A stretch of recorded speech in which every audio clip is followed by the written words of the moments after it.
नमस्कार प्यारे साथियों, गुड मॉर्निंग विद्यार्थियों। क्यूज कंपटीशन क्लासेज की इस ऑनलाइन प्लेटफॉर्म पर मैं अंकित भार्गव आप सभी बच्चों का, आप सभी विद्यार्थियों का हार्दिक अभिनंदन करता हूं, स्वागत करता हूं। देखिए साथियों, जो हमारा पर्यावरण अध्ययन का जो सिलेबस चल रहा था उसी को आगे बढ़ाते हुए आज आपके लिए मैं एक नया चैप्टर, एक नया कंसेप्ट लेकर आया हूँ। इकाई सेकंड का ये पहला चैप्टर है जिसका नाम है व्यवसाय एवं कृषि। इकाई सेकंड, फर्स्ट इकाई में हमने साथियों 3 चैप्टर पढ़ लिए थे। पहले हमने पढ़ा था परिवार, फिर हमने समाज और उसके बाद हमने पढ़ा था वस्त्र एवं आवास। अब जो चैप्टर है आपकी इकाई 2 में, उसका नाम है व्यवसाय एवं कृषि। इसमें बहुत सारे चैप्टर हैं, 5-6 चैप्टर इसमें मिले हुए हैं। जैसे व्यवसाय पढ़ना है हमको, उसमें व्यवसाय के अंदर भी हमको कृषि पढ़ना है। कृषि के अंदर, व्यवसाय के अंदर ही हमको सिलाई करना या इस तरह के कुछ जो उद्योग टाइप के हैं उसको पढ़ना है, उपभोक्ता संरक्षण पढ़ना है। ये सब इकाई 2 के चैप्टर हैं। तो चलिए साथियों, बिना देरी करे शुरू करते हैं हमारी इस क्लास को। आशा और उम्मीद है कि आप सभी बच्चे जुड़ चुके होंगे और रजिस्टर पेन आप लेकर बैठें सॉरी ताकि जो भी इम्पोर्टेंट फैक्ट हैं, जो भी इम्पोर्टेंट बातें हैं, उनको आप याद कर सकें, नोट कर सकें। चलिए साथियों शुरू करते हैं। सबसे पहले व्यवसाय। व्यवसाय किसे कहते हैं साथियों? व्यवसाय किसे कहते हैं? धन प्राप्ति के लिए किया गया कार्य व्यवसाय कहलाता है साथियों। धन प्राप्ति के लिए किया गया कार्य क्या कहलाता है साथियों? व्यवसाय कहलाता है। व्यवसाय को हम 3 भागों में विभक्त करके पढ़ते हैं। व्यवसाय को हम साथियों कितने भागों में विभक्त करके पढ़ते हैं साथियों? 3 भागों में विभक्त करके पढ़ते हैं। धन प्राप्ति के लिए किया गया कार्य साथियों व्यवसाय कहलाता है। व्यवसाय को हम कितने भागों में विभक्त करके पढ़ते हैं साथियों? 3 भागों में विभक्त करके पढ़ते हैं। कौन कौन से? प्राथमिक क्षेत्र के व्यवसाय, द्वितीय क्षेत्र के व्यवसाय और तृतीय क्षेत्र के व्यवसाय। व्यवसाय के 3 भाग हैं साथियों, प्राथमिक क्षेत्र के व्यवसाय, द्वितीय क्षेत्र के व्यवसाय और तृतीय क्षेत्र के व्यवसाय। आइए एक एक के ऊपर चर्चा ही करते हैं। देखिए साथियों, पहले आता है प्राथमिक क्षेत्र के व्यवसाय। प्राथमिक क्षेत्र के व्यवसाय क्या होते हैं साथियों? ये व्यवसाय कृषि एवं प्राकृतिक संसाधनों से संबंधित है। प्राथमिक क्षेत्र के जितने भी व्यवसाय हैं साथियों, वो कृषि एवं प्राकृतिक संसाधनों से संबंधित हैं। प्राकृतिक संसाधनों तो क्या है साथियों? संबंधित है। जैसे क्या है? कृषि है, जैसे आपका पशुपालन हो गया, जैसे आपका मछली पालन हो गया, जैसे खनन कार्य हो गया, वन संपदा हो गई आदि। तो प्राथमिक क्षेत्र के व्यवसाय क्या होते हैं साथियों? वो व्यवसाय जो प्रकृति पर निर्भर होते हैं। वो व्यवसाय जो किस पर निर्भर होते हैं साथियों? प्रकृति पर निर्भर होते हैं। उनको हम किस में काउंट करते हैं? प्राथमिक क्षेत्र के व्यवसाय में। जैसे में हमने क्या क्या देखा? जैसे में साथियों कृषि हो गया, आपका पशुपालन हो गया, इधर से मछली पालन हो गया, खनन का कार्य हो गया, वन संपदा हो गया। इस तरह प्राथमिक क्षेत्र के ये व्यवसाय है। भारत में सबसे ज्यादा जनसंख्या प्राथमिक क्षेत्र के व्यवसाय से अपना जीवन यापन करती है। ये इंपॉर्टेंट लाइन है साथियों आपके लिए। क्या इंपॉर्टेंट बात है साथियों? भारत में सर्वाधिक जनसंख्या कौन से व्यवसाय पर निर्भर है? प्राथमिक क्षेत्र के व्यवसाय पर निर्भर है। अर्थात हम कह सके तो किस पर निर्भर है साथियों? कृषि पर, पशुपालन पर निर्भर है, वनों पर निर्भर है और खनन पर निर्भर है। हालांकि आप सभी अच्छे से पढ़ के आए होंगे 12th क्लास में। आपने 12th क्लास पास की है, सभी लोगों ने पढ़ा होगा कि भारत कृषि प्रधान देश है, सर्वाधिक भारत में कृषि की जाती है। तो जो प्राथमिक क्षेत्र के व्यवसाय में भारत की सर्वाधिक जनसंख्या कृषि, पशुपालन, वनों, खनन, अर्थात हम कह सकते हैं कि प्राथमिक क्षेत्र के व्यवसाय पर क्या है साथियों? निर्भर है। तो ये आपका व्यवसाय का अर्थ धन प्राप्ति के लिए किया गया कार्य व्यवसाय कहलाता है। व्यवसाय को हम 3 भागों में विभक्त करके पढ़ते हैं, प्राथमिक क्षेत्र के व्यवसाय, द्वितीय क्षेत्र के व्यवसाय और तृतीय क्षेत्र के व्यवसाय। प्राथमिक क्षेत्र के व्यवसाय में हमने पढ़ा कि ऐसा व्यवसाय जो प्रकृति पर निर्भर हो, अर्थात प्रकृति से संबंधित हो, उसको क्या बोलते हैं साथियों? प्राथमिक क्षेत्र के व्यवसाय बोलते हैं। जैसे कृषि हो गया, पशुपालन हो गया, मछली पालन हो गया, खनन का कार्य हो गया, वनों से संबंधित कार्य हो गया। ये सब क्या है साथियों? प्राथमिक क्षेत्र के व्यवसाय है। चलिए आगे चलते हैं हम। आगे देखिए, आगे ये द्वितीय क्षेत्र के व्यवसाय। द्वितीय क्षेत्र के व्यवसाय किसे कहते हैं साथियों? इनको देखिए, यह क्षेत्र द्वितीय क्षेत्र के व्यवसाय, यह क्षेत्र प्राथमिक क्षेत्र से प्राप्त कच्चे माल को हमारी आवश्यकता अनुसार उपयोगी बनाता है। यह क्षेत्र क्या है साथियों? प्राथमिक क्षेत्र से प्राप्त कच्चे माल को हमारी आवश्यकता के अनुसार क्या है साथियों? उपयोगी बनाता है। और जैसे इसमें देखें हम, लकड़ी से क्या है साथियों? फर्नीचर का क्या है साथियों? निर्माण करना। लकड़ी से फर्नीचर का निर्माण करना। और इसमें लघु एवं कुटीर उद्योग जैसे उद्योग भी शामिल है। इसमें लघु एवं कुटीर जैसे उद्योग भी क्या है साथियों? शामिल है। किसमें? तृतीयक क्षेत्र के व्यापार में। देखिए साथियों, आपने प्राथमिक क्षेत्र के व्यवसाय में वन, कृषि या खनिज इनसे संबंधित चीजें समझी। प्राथमिक क्षेत्र के व्यवसाय में जैसे आप कृषि को लीजिए साथियों, तो आपने कृषि से साथियों जैसे गेहूं का उत्पादन किया, प्राथमिक क्षेत्र में आपने गेहूं का उत्पादन किया, उस गेहूं को आपने मार्केट में बेचा। कहाँ बेचा साथियों? मार्केट में। उस मार्केट में उसको द्वितीयक क्षेत्र में उपयोग में लिया जाएगा। उस गेहूं को पीस करके आटा बना करके कुछ नई नई डिशेज बना कर बेचा जाएगा, मतलब वो द्वितीयक क्षेत्र के व्यवसाय में आ गया। अर्थात हम कह सकते हैं कि कच्चे माल से आवश्यकता के अनुसार चीजों को बना देना। जैसे आपने लकड़ी काटी, आप वनों से संबंधित, आपने जैसे लकड़ी काट कर उसको बेचा, उसका मार्केट में क्या बना दिया गया साथियों? फर्नीचर बना दिया गया। तो ये द्वितीय क्षेत्र के व्यवसाय है। इसमें क्या होता है साथियों? प्राथमिक क्षेत्र के से जो कच्चे माल प्राप्त किए जाते हैं उनको बढ़ाया जाता है, उनका मॉडिफाई किया जाता है, उनको मॉडिफाई किया जाता है। तो ये द्वितीय क्षेत्र के व्यवसाय। अब हम देखते हैं साथियों तृतीय क्षेत्र के व्यवसाय। देखिए तृतीय क्षेत्र के जो व्यवसाय होते हैं, तृतीय क्षेत्र के व्यवसाय क्या होते हैं साथियों? समाज के लिए सभी सेवाएं इस क्षेत्र में आती हैं। जो समाज है ना, समाज की सभी सेवाएं किस क्षेत्र में आती हैं साथियों? तृतीय क्षेत्र के व्यवसाय में आती हैं। जैसे शिक्षा हो गया, न्याय हो गया, पुलिस हो गई, प्रशासन हो गया, चिकित्सा हो गया, बीमा हो गए इत्यादि, बैंकिंग हो गई, बीमा, बैंकिंग, अर्थात जो आपके लिए सभी सरकारी सेवाएं या प्राइवेट सेवाएं जो चल रही हैं वो किस में आती हैं साथियों? तृतीय क्षेत्र में आती हैं। तो हमने 3 व्यवसाय पढ़े, प्राथमिक, द्वितीय और तृतीय। देखिए आप एक बार,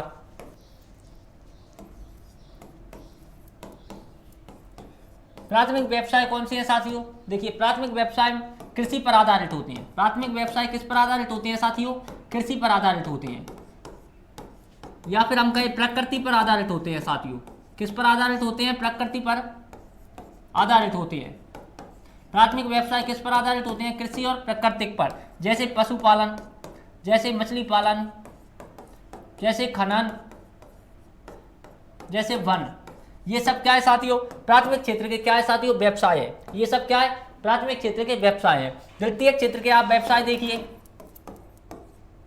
द्वितीय क्षेत्र में यहां से जो कार्य किया गया है उसको मार्केट या कारखाने या फैक्ट्री तक ले जाया गया है, उसका प्रयोग किया जाता है, मतलब उसको मॉडिफाई किया जाता है, उसको आवश्यकता के अनुसार बनाया जाता है।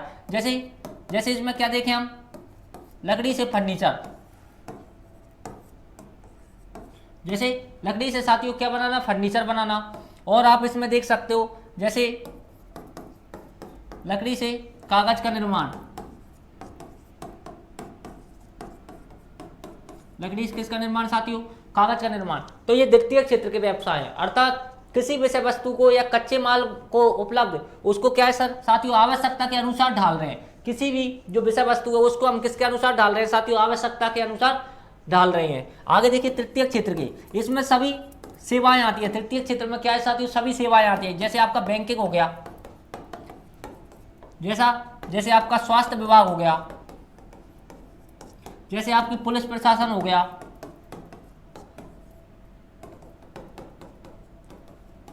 तो देखिए ये था प्राथमिक, द्वितीय और तृतीय क्षेत्र का। आपको याद क्या रखना है? तीनों आपको ये याद रखनी है कि कौन सा किस में आता है। अब आपसे कोई नाम देकर पर्टिकुलर नहीं पूछेगा कि ये किस क्षेत्र का व्यवसाय है, लेकिन आपको याद होना चाहिए। यदि छोटा मोटा या सामान्यतः कृषि का जो भी कार्य है वो क्या है साथियों? प्राथमिक क्षेत्र का व्यवसाय है। कृषि से जो माल निकलता है उसको यदि हम मार्केट तक ले गए, मतलब वो किस में आ गया साथियों? द्वितीय क्षेत्र के क्या किस में आ गया? व्यापार में आ गया। और उस माल या फिर हम सेवाएं देखें साथियों, क्या देखें? सरकारी सेवाएं, तो वो किस में आ गया साथियों? तृतीय क्षेत्र के व्यवसाय में आ गया। तो ये 3 व्यवसाय थे। चलिए आगे देखते हैं हम। अब हम पढ़ेंगे साथियों कृषि। अब क्या पढ़ेंगे हम? कृषि। आपके में कृषि का एक चैप्टर दे रखा है, इतना ज्यादा डिटेल में आपके में कृषि नहीं दी है, लेकिन फिर भी जब नाम लिख रखा है तो हम कृषि को जरूर पढ़ेंगे। इकाई 2 में कृषि नाम लिख रखा है, व्यवसाय एवं कृषि साथ में लिख रखे हैं, और आपके सिलाई करना और इस तरह की चीजें भी उसमें लिख रखी है, सबको हम आज पढ़ेंगे। तो देखिए कृषि क्या होती है साथियों? कृषि क्या होती है? देखिए भूमि पर फसल एवं इसके उत्पादन से संबंधित क्रमबद्ध ज्ञान को कृषि विज्ञान कहते हैं। कृषि विज्ञान कहते हैं। भारत में लगभग 60% आबादी कृषि पर निर्भर है। देखिए साथियों, भूमि पर फसल एवं इसके उत्पादन से संबंधित क्रमबद्ध ज्ञान को क्या कहते हैं साथियों? कृषि विज्ञान कहते हैं। भूमि पर फसल एवं इसके उत्पादन से संबंधित ज्ञान को, क्रमबद्ध जो भी ज्ञान है उसको क्या कहते हैं साथियों, कृषि विज्ञान कहते हैं। भारत में लगभग 60% आबादी कृषि पर क्या है साथियों, निर्भर है। भारत की लगभग आधी से ज्यादा आबादी किस पर निर्भर है साथियों, कृषि पर निर्भर है। अर्थात हम कह सकते हैं किस पर निर्भर है, प्राथमिक व्यवसाय पर निर्भर है। किस पर निर्भर है साथियों, प्राथमिक व्यवसाय पर। यह आपको याद रखना है। चलिए आगे पढ़ते हैं हम। फसल का क्रम निम्न अनुसार है। फसल करने का या कृषि करने का क्रम क्या है साथियों, निम्न अनुसार है। कैसे है देखिए, सबसे पहले जुताई की जाती है। सबसे पहले क्या किया जाता है साथियों, जुताई की जाती है। उसके बाद पाटा चलाना, यानी खेत को जब हम हका देते हैं साथियों तो ऐसे बड़े बड़े ढीले बन जाते हैं मिट्टी के, क्योंकि मिट्टी गीली होती है। तो उस पर एक पाटा चलाया जाता है। ट्रैक्टर के जो सीटल होती है उसके पीछे एक लंबी चौड़ी लकड़ी को बांध दिया जाता है, जिस पर वजन भी होता है साथ में। उसको चलाने से जो ढेले होते हैं वो टूट जाते हैं। तो सबसे पहले जुताई, उसके बाद क्या आता है साथियों, पाटा चलाना। मतलब पाटा चलाने का अर्थ है रेत के ढेलों को तोड़ना।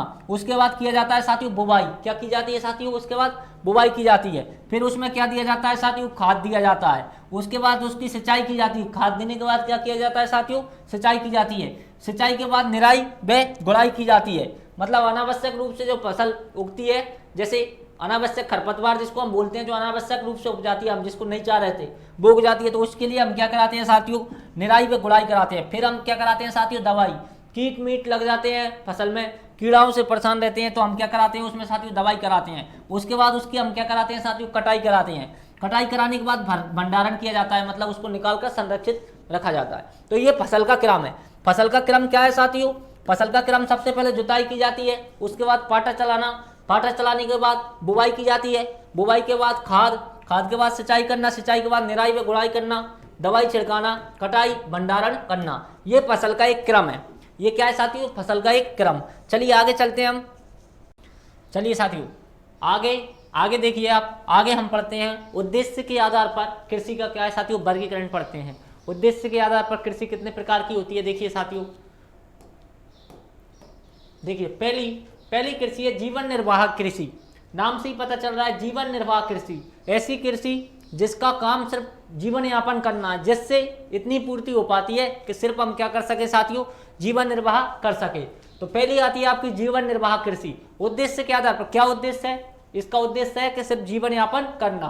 तो यह कृषि परंपरागत तरीके से की जाती है, अर्थात जो पुरानी परंपराएं चली आ रही हैं ठीक ऐसी की जाती है। इसमें ज्यादा नए प्रयोग नहीं किए जाते। यह कृषि परंपरागत प्रयोग से की जाती है। इसका उद्देश्य सिर्फ और सिर्फ उदर पूर्ति करना है साथियों।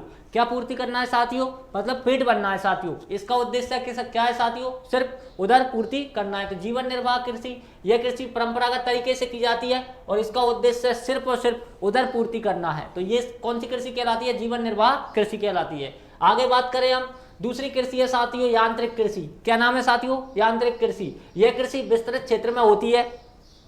यांत्रिक कृषि साथियों विस्तृत क्षेत्र में की जाती है, ठीक है, यंत्रों की सहायता से की जाती है तथा इसमें यंत्रों का उपयोग सर्वाधिक किया जाता है। इसलिए हम इसको क्या बोलते हैं साथियों, यांत्रिक कृषि बोलते हैं। यांत्रिक कृषि विस्तृत क्षेत्र में होती है, इसमें यंत्रों का सर्वाधिक प्रयोग किया जाता है साथियों। राजस्थान का सबसे बड़ा कृषि फार्म, इंपॉर्टेंट है भाई ये चीज आपके लिए, राजस्थान का सबसे बड़ा कृषि फार्म कौन सा है साथियों, सूरतगढ़ है। सूरतगढ़ कहाँ है साथियों, श्रीगंगानगर में। सूरतगढ़ कहाँ पड़ता है, श्रीगंगानगर। श्रीगंगानगर को अन्न का कटोरा भी कहा जाता है। श्रीगंगानगर को क्या कहा जाता है साथियों, अन्न का कटोरा भी कहा जाता है। तो राजस्थान का सबसे बड़ा कृषि फार्म कहाँ है साथियों, सूरतगढ़। सूरतगढ़ कहाँ पड़ता है, श्रीगंगानगर में। और दूसरा सबसे बड़ा कृषि फार्म, राजस्थान का दूसरा सबसे बड़ा कृषि फार्म कहाँ है साथियों, जैतसर। जैतसर भी कहाँ है साथियों, श्रीगंगानगर में। जैतसर भी कहाँ है साथियों, श्रीगंगानगर में। तो देखिए वो कृषि जो यंत्रों की सहायता से की जाती है, विस्तृत या व्यापक क्षेत्र में की जाती है, उसको यांत्रिक कृषि बोलते हैं। राजस्थान का सबसे बड़ा कृषि फार्म सूरतगढ़ में है। सूरतगढ़ कहाँ साथियों, श्रीगंगानगर में। और राजस्थान का दूसरा सबसे बड़ा कृषि फार्म कहाँ है, जैतसर है। कहाँ है साथियों, जैतसर। और जैतसर भी कहाँ है साथियों, श्रीगंगानगर में है। ये कौन सी कृषि थी साथियों, यांत्रिक। पहली जीवन निर्वाह, दूसरी यांत्रिक। तीसरी देखिए व्यापारिक कृषि। ऐसी कृषि जिसका उद्देश्य सिर्फ और सिर्फ व्यापार हो। ऐसी कृषि जिसका उद्देश्य क्या हो साथियों, सिर्फ और सिर्फ व्यापार हो।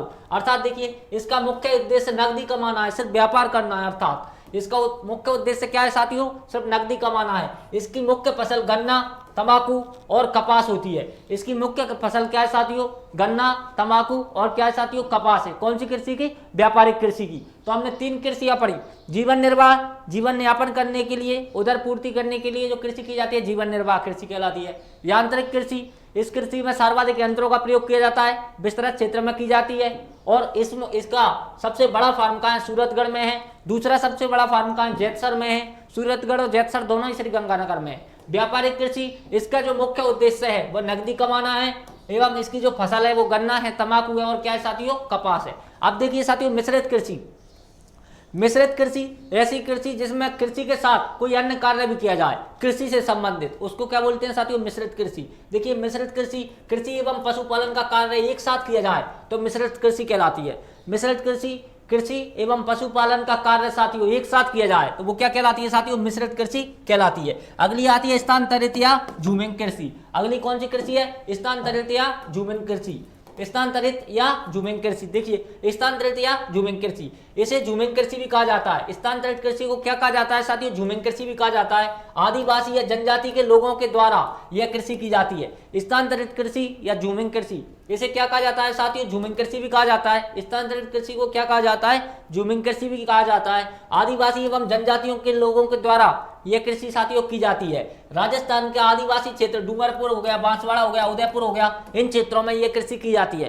राजस्थान के जो आदिवासी क्षेत्र हैं डूंगरपुर, बांसवाड़ा, उदयपुर, इन क्षेत्रों में कौन सी कृषि की जाती है साथियों? झूमिंग कृषि या स्थानांतरित कृषि की जाती है। देखिए भीलों के द्वारा की गई कृषि झूमिंग कृषि या भीलों के द्वारा जो झूमिंग कृषि की जाती है वो दजिया और चिमाता कहलाती है।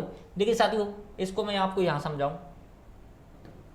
भीलों के द्वारा यदि इस झूमिंग कृषि को भील करते हैं साथियों, कौन करते हैं? भील, तो उसको हम क्या बोलते हैं? दजिया। क्या बोलते हैं साथियों?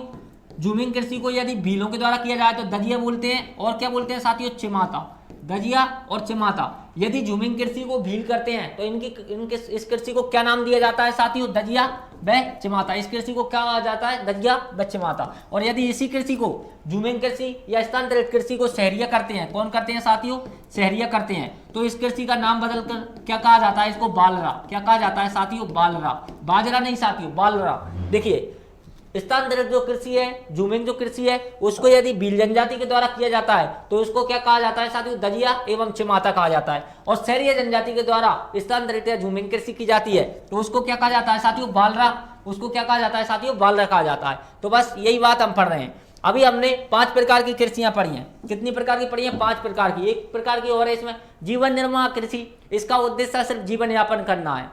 परंपरागत तरीके से, पुराने तरीके से की जाती है जीवन निर्वाह कृषि और इसका उद्देश्य सिर्फ पेट भरना है। दूसरी यांत्रिक कृषि विस्तृत क्षेत्र में की जाती है, यंत्रों की सहायता से की जाती है। इसका सबसे बड़ा जो फार्म है वो सूरतगढ़ है, श्रीगंगानगर, और दूसरा कहाँ है? जैतसर, श्रीगंगानगर। व्यापारिक कृषि, इसका उद्देश्य सिर्फ पैसा कमाना है, नकदी कमाना है। व्यापार के रूप में एक कृषि की जाती है जिसमें कपास हो गया, आपका गन्ना हो गया और तंबाकू हो गई, व्यापारिक कृषि में आते हैं। आगे आती है मिश्रित कृषि। ऐसी कृषि जिसमें कृषि के साथ अन्य कोई कार्य भी किया जाए, कौन सी कृषि कहलाती है साथियों? मिश्रित कृषि कहलाती है। इसमें जैसे कृषि के साथ पशुपालन करना, कृषि के साथ मछली पालन करना, ये सब किस में आते हैं साथियों? मिश्रित कृषि में आते हैं। चलिए स्थानांतरित कृषि, इसे झूमिंग कृषि कहते हैं। आदिवासी क्षेत्रों में ये कृषि की जाती है, आदिवासी लोगों के द्वारा ये कृषि की जाती है। राजस्थान के उदयपुर, डूंगरपुर, बांसवाड़ा क्षेत्रों में झूमिंग कृषि या स्थानांतरित कृषि हमें देखने को मिलती है। इस झूमिंग कृषि को भीलों के द्वारा किया जाए तो ये दजिया या चिमाता कहलाती है, और सहरियाओं के द्वारा किया जाए तो ये क्या कहलाती है साथियों? बालरा कहलाती है। ये आपकी हो गई झूमिंग कृषि या स्थानांतरित कृषि। अगले 6ठे नंबर पे हमारी आती है बागवानी कृषि। क्या आती है साथियों? बागवानी कृषि। बाग से ही आपको समझ में आ रहा है, जहां फूल, फल, सब्जियां, इन सब के बाग लगाए जाएं उसको क्या बोलते हैं साथियों? बागवानी कृषि बोलते हैं। देखिए सब्जियां, फल, फूल, औषधियां एवं मसाले उगाना बागवानी कृषि कहलाती है। बागवानी कृषि क्या है साथियों? सब्जियां, फल, फूल, औषधियां एवं मसाले उगाना बागवानी कृषि कहलाती है। बागवानी कृषि गहन श्रम एवं अच्छे रोजगार देती है। देखिए साथियों, जब आप किसी बागान को लगाते हो तो आपको सर्वाधिक व्यक्तियों की जरूरत पड़ती है, बहुत देखरेख की जरूरत पड़ती है, आप भी स्वयं बहुत देखरेख की जरूरत पड़ती है, इसलिए गहन श्रम। इसलिए इसमें क्या है सर साथियों? कठिन श्रम है, इसमें बहुत ज्यादा मेहनत है। बागवानी कृषि में गहन श्रम होता है। बागवानी कृषि में क्या होता है साथियों? गहन श्रम होता है। सब्जियां, फल, फूल, औषधियां एवं मसाले उगाना बागवानी कृषि कहलाती है, और इसमें गहन श्रम एवं अच्छे रोजगार के अवसर मिलते हैं। ये आपको याद रखना है। तो ये कौन सी कृषि पढ़ी हमने? बागवानी कृषि। तो हमने उद्देश्य के आधार पर 6 प्रकार की कृषियां पढ़ी हैं। उद्देश्य के आधार पर कितने प्रकार की पढ़ी हैं साथियों? 6 प्रकार की। अब देखिए बुवाई के लिए प्रमुख कुछ औजार हैं, बुवाई के लिए कुछ औजार हैं, उनके बारे में हम चर्चाएं करते हैं। 1 मिनट साथियों। हाँ चलिए, बुवाई के लिए कुछ औजार है साथियों, उनके ऊपर हम चर्चाएं करते हैं। देखिए पहला आता है ओरना। पहला औजार क्या है साथियों? ओरना। ओरना आप सबने सामान्यतः देखा होगा, हल जो होता है वो एक ओरना का ही प्रकार है साथियों। हमारा जो हल होता है ना प्राचीन, आप सबने देखा होगा, वह एक क्या है साथियों? ओरना का प्रकार है। तो देखिए ओरना क्या होता है? कीप के आकार का औजार होता है जिसमें बीज को क्या है, कीप के अंदर डालने पर ये बीज 2 या 3 नुकीले सिरों के पाइप से निकलते हैं और ये सिरे मिट्टी को बेधकर भूमि में बीज को स्थापित कर देते हैं। उसको क्या बोलते हैं साथियों? ओरना बोलते हैं। तो ओरना क्या होता है साथियों? कीप के आकार का एक औजार होता है जिसमें बीज को कीप के अंदर डालने पर ये बीज 2 या 3 नुकीले सिरों वाले पाइप से बाहर निकलते हैं, तथा जो कीप होती है वो भूमि को भेदकर बीज को कहां साथियों? जमीन में, भूमि में अंदर स्थापित कर देती है। इसको क्या बोलते हैं साथियों? ओरना बोलते हैं। अब आपके लिए ये डेफिनेशन इंपॉर्टेंट नहीं है, इंपॉर्टेंट क्या है ये चीज, भूमि में बीज को स्थापित करने वाला यंत्र क्या कहलाता है साथियों? ओरना। ये राजस्थानी शब्द है भाई, इसलिए और ज्यादा इंपॉर्टेंट है।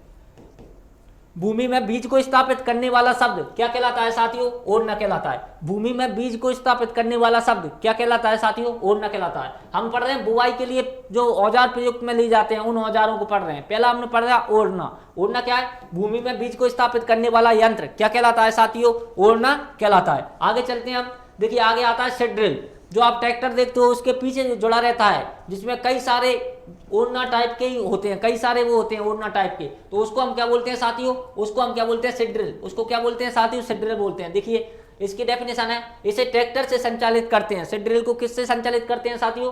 ट्रैक्टर से संचालित करते हैं। इसका उपयोग बीजों के मध्य उचित दूरी एवं बीजों को भूमि में उचित स्थान पर स्थापित किया जाता है।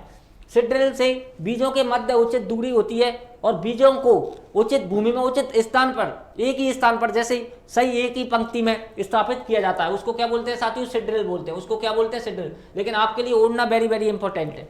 चलिए आगे चलते हैं। देखिए पाटा चलाना, मैंने आपको शुरुआत में भी इसकी डेफिनेशन, इसका अर्थ समझा दिया था।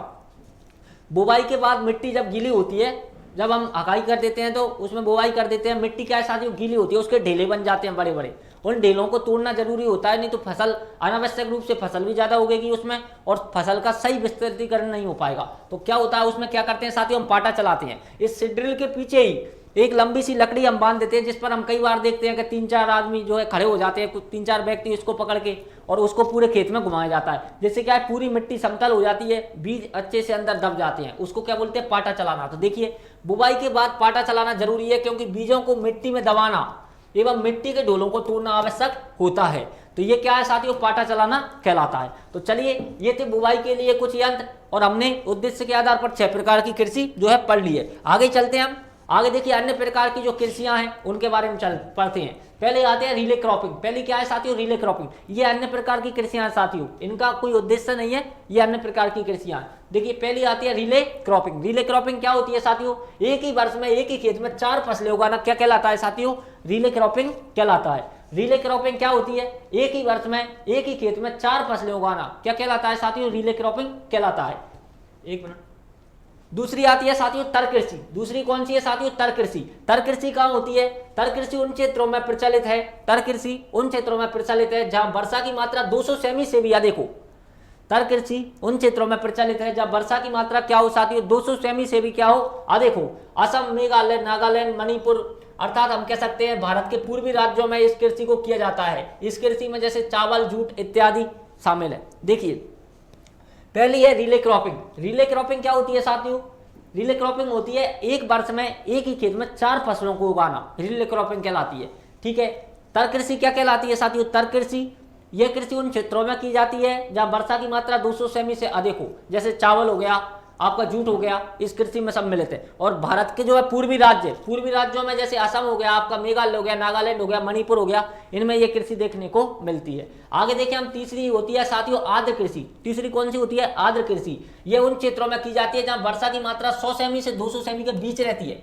100 सेमी से 200 सेमी के साथियों क्या रहती है? बीच में रहती है। उन क्षेत्रों में कौन सी कृषि की जाती है? आर्द्र कृषि की जाती है, जैसे उत्तर प्रदेश, बिहार, झारखंड, छत्तीसगढ़, उड़ीसा इत्यादि। आर्द्र कृषि यह कृषि उन क्षेत्रों में की जाती है जहां वर्षा की मात्रा 100 सेमी से 200 सेमी के बीच में हो। उसमें कौन सी, आर्द्र कृषि। तर कृषि 200 सेमी से अधिक यदि वर्षा की मात्रा है तो तर कृषि की जाएगी। रिले क्रॉपिंग, एक वर्ष में एक खेत में 4 फसलें उगाना रिले क्रॉपिंग कहलाती है। आगे देखिए, आगे हमारी चौथे नंबर पर है शुष्क कृषि।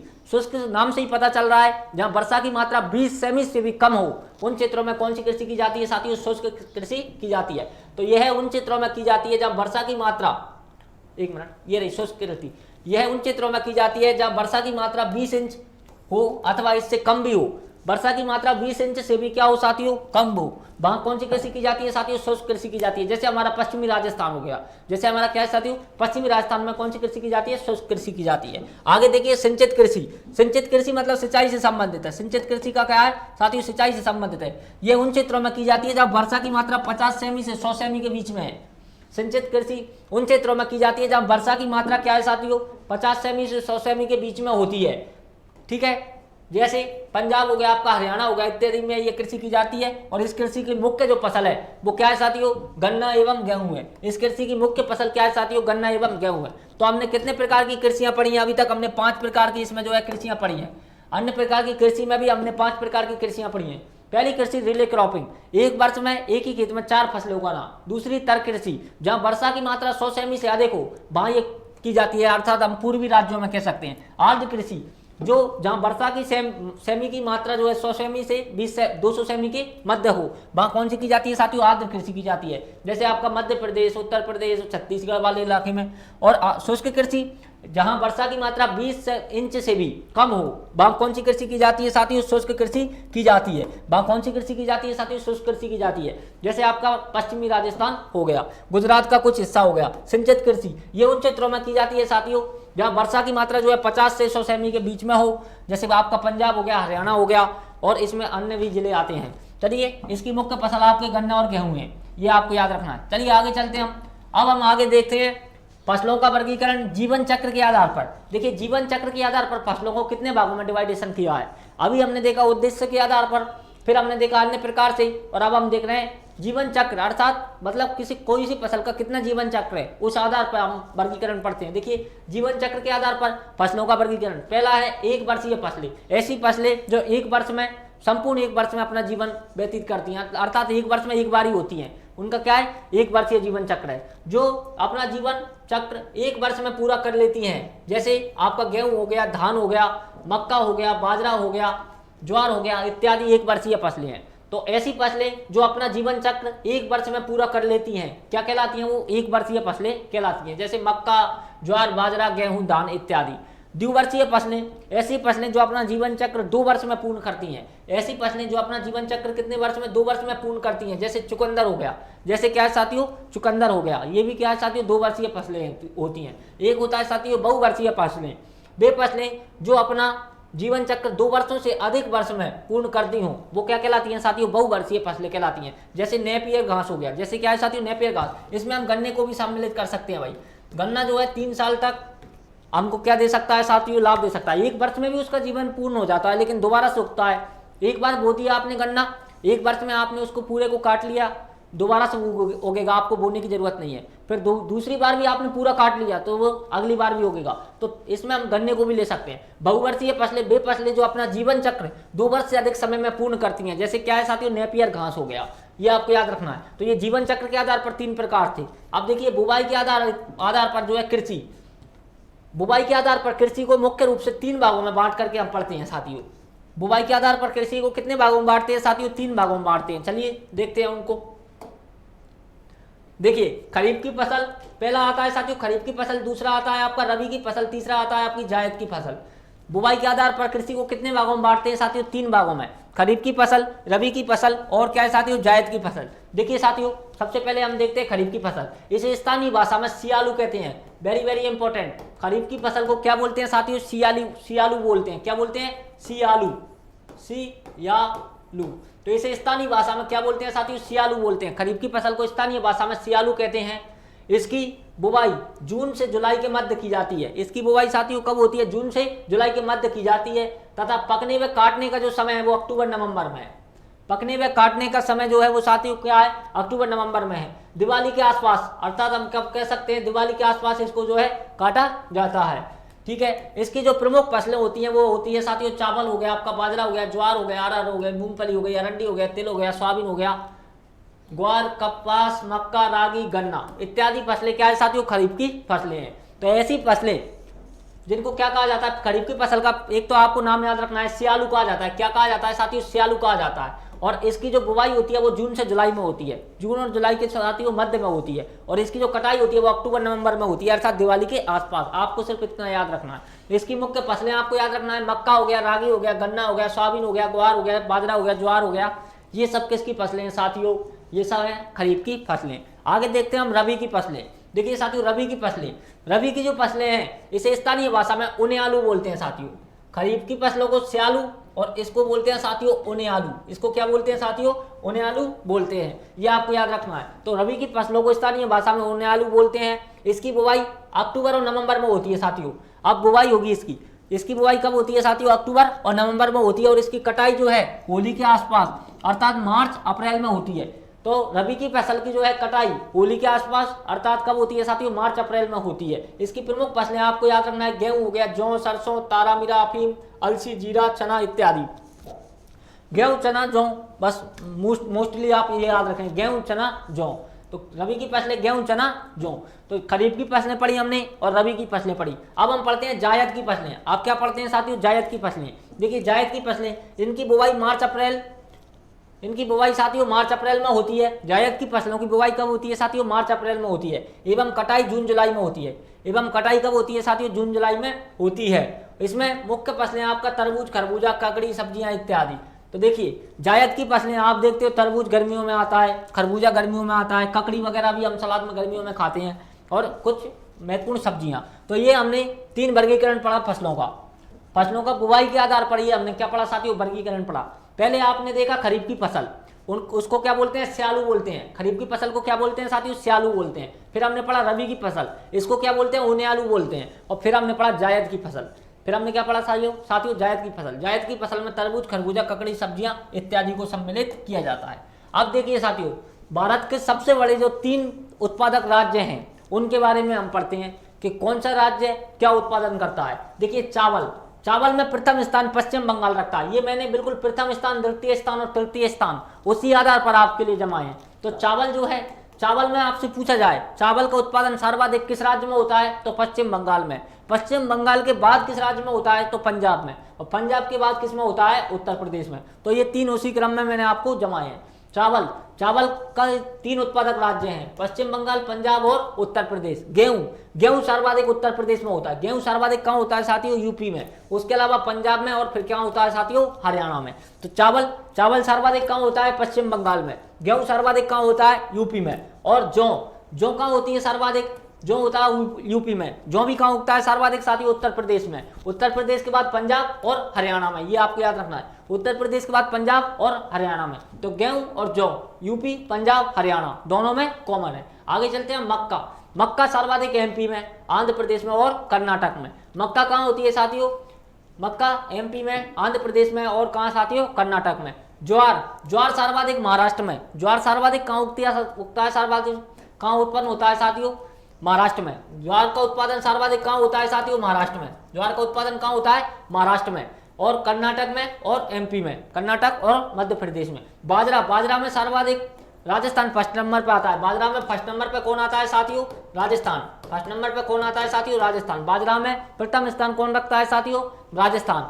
और दूसरे नंबर पे महाराष्ट्र, तीसरे नंबर पे क्या आता है साथियों, बाजरा में गुजरात। तो बाजरा में फर्स्ट नंबर पे राजस्थान, दूसरे पे महाराष्ट्र, तीसरे पे गुजरात। तिल में सर्वाधिक यूपी में। तिल सर्वाधिक कहाँ उगता है साथियों, यूपी में, दूसरा एमपी में और तीसरा राजस्थान में। तो ये 3 राज्य थी। जो प्रथम राज्य है वो फर्स्ट में लिख रखे हैं मैंने, प्रथम राज्य जो है वो फर्स्ट में लिख रखे हैं। तो ये भारत के सबसे बड़े उत्पादक राज्य। चावल में प्रथम स्थान पश्चिम बंगाल का, गेहूं में उत्तर प्रदेश का, जौ में यूपी का, मक्का में एमपी का, ज्वार में महाराष्ट्र का, बाजरा में राजस्थान का और तिल में यूपी का। अब देखिए कुछ नॉट इंपोर्टेंट बातें हैं। देखिए कृषि को मानसून का जुआ कहते हैं, वेरी इंपॉर्टेंट बात है। कृषि को क्या कहते हैं साथियों, मानसून का जुआ। कृषि को क्या कहते हैं साथियों, मानसून का जुआ कहते हैं। दूसरे, राजस्थान में सर्वाधिक सिंचाई जो होती है वो कुओं एवं नलकूपों से होती है। राजस्थान में सर्वाधिक जो कृषि के लिए सिंचाई होती है वो किससे होती है साथियों? कुएं एवं नलकूपों से होती है। ये भी आपके लिए इंपॉर्टेंट चीज है, ये भी, क्योंकि राजस्थान में वर्षा इतनी नहीं होती है, मानसून इतना नहीं आता, इसलिए सर्वाधिक सिंचाई किससे होती है साथियों? कुएं एवं नलकूपों से होती है। और राजस्थान में मानसून का स्वभाव देर से आना तथा जल्दी चला जाना। देखिए साथियों, राजस्थान में मानसून, सभी राज्यों में बारिश हो चुकी होती है, उसके बाद राजस्थान में पहली बार बारिश होती है, मतलब मानसून प्रवेश लेता है, और सभी राज्यों में बारिश हो ही रही होती है, इतने में राजस्थान से बारिश चली जाती है। तो राजस्थान में मानसून का जो स्वभाव है या मानसून की जो प्रकृति है वह कैसी है साथियों? देर से तो राजस्थान में बारिश आती है और जल्दी चली जाती है, देर से आती है और क्या है साथियों? जल्दी चली जाती है। तो आप इसको लिख सकते हो, राजस्थान में मानसून की प्रकृति अथवा स्वभाव। राजस्थान में मानसून कैसा है? देर से आता है और जल्दी चला जाता है। ये कृषि से संबंधित था, सबसे बड़े राज्य, उत्पादक, और ये कुछ इंपॉर्टेंट बातें। चलिए आगे चलते हैं हम। आगे आपके एक चैप्टर आता है साथियों, सिलाई करना। क्या नाम है साथियों? सिलाई करना। तो ये आपका व्यवसाय से संबंधित चैप्टर है। हमने व्यवसाय पढ़ा, प्रथम, द्वितीय, तृतीय, तीनों व्यवसाय के बारे में जाना। प्रथम व्यवसाय कृषि से संबंधित था, घरेलू उद्योगों से संबंधित था, उसी में ये सिलाई करना भी आता है प्राथमिक क्षेत्र में। तो हम इसको थोड़ा सा समझने का प्रयास करते हैं। आपके में लिख रखा है सिलाई बुनाई, इस तरह से आपके में नाम लिख रखा है रीट लेवल 1 के में। तो हम थोड़ा समझते हैं सिलाई करना। देखिए सिलाई करना क्या कहलाता है, कैसे करते हैं, इन सब के ऊपर हम चर्चाएं करेंगे आज। देखिए सिलाई करना, सिलाई करना वस्त्र मानव की मूल आवश्यकता होते हैं। वस्त्र क्या होते हैं साथियों? मानव की क्या होते हैं? मूल आवश्यकता होते हैं। वस्त्र सर्दी गर्मी इत्यादि से हमारी क्या करते हैं साथियों? सुरक्षा करते हैं। वस्त्रों की सिलाई का कार्य रोजगार के रूप में करने वाले व्यक्ति को दर्जी कहा जाता है। वस्त्रों की सिलाई का कार्य रोजगार के रूप में करने वाले व्यक्ति को क्या कहते हैं साथियों? हम दर्जी कहते हैं। ठीक है। कपड़े को पहनने योग्य बनाने की कला सिलाई कहलाती है। सिलाई क्या होता है साथियों? कपड़े को पहनने योग्य बनाने की कला क्या कहलाती है साथियों? सिलाई कहलाती है। कपड़े को पहनने योग्य बनाने की कला क्या कहलाती है?